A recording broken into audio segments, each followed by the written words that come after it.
Hi, this is Rachel Landolt, and I'm going to be talking about Healy versus James.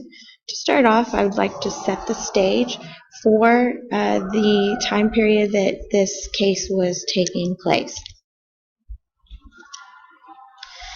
There was a great period of unrest on college campuses from the 1960s through the 1970s. There were a lot of protests on campus centering around the Vietnam War, and a lot of that ended with vandalism, destruction of property, destruction of student files, and even loss of life, as we see here with the picture from Kent State, which is a pretty famous one.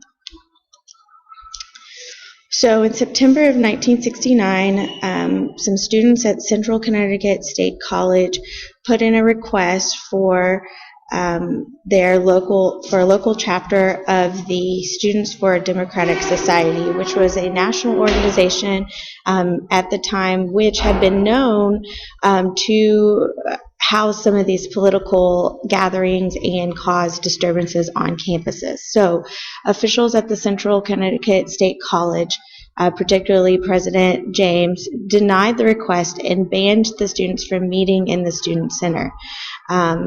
They denied it based on their understanding that the organizationalist philosophies were conflicting with the school policies, a concern that the group would be disruptive on campus and probably associate with the national organization of the SDS group. And when they asked the local chapter if they would be doing some of the same things that the national organization did, they did not clearly communicate their separation and were very unclear about if they were planning on being disruptive on campus. So Healy versus James, the students took this to court. It was a federal trial court, and at first they denied that the school was wrong in denying the students the ability to have organization on campus.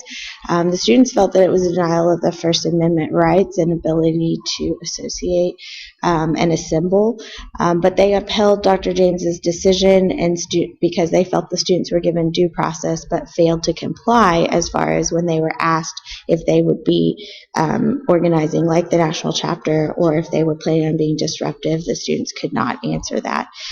They then appealed it to the Second Circuit Court, in which that court was a little bit more indecisive. They did still affirm the previous decision of the federal court on a 2-to-1 vote, but this was due to the ambiguity in the students' responses to the threat of violence that the organization committee asked the students. From there, it went on to the Supreme Court, which reviewed it, and they reversed the decision of the lower courts and said that the students were not granted the right to assemble and that colleges were not immune in upholding First Amendment rights. However, they did recognize, due to some of the unrest that was going on college campuses, that colleges did have the right to protect itself and its properties, and they could require consent to policies beforehand, but they could not deny the students the right to organize a group on campus.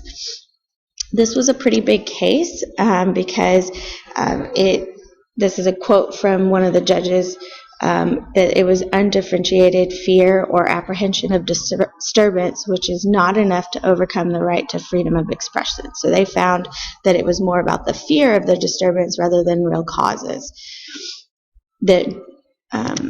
So further impacts of the Healy versus James has been cited in a lot of different campus lawsuits, particularly regarding student organizations. And basically the Supreme Court has come back based on Healy versus James and says college campuses are not exempt from extending First Amendment rights to students and student organizations. So you see Winmar versus Vincent in 1981 was religious group barred from open forum at a University of Missouri at Kansas, and they upheld the same impact of Healy versus James. And then gay student organization against New Hampshire University was a homosexual group that brought suit for the right to organize on campus. So Healy versus James is a pretty big one that can be cited for student organizations' right to assemble. And these are my resources. Thank you. Have a great day.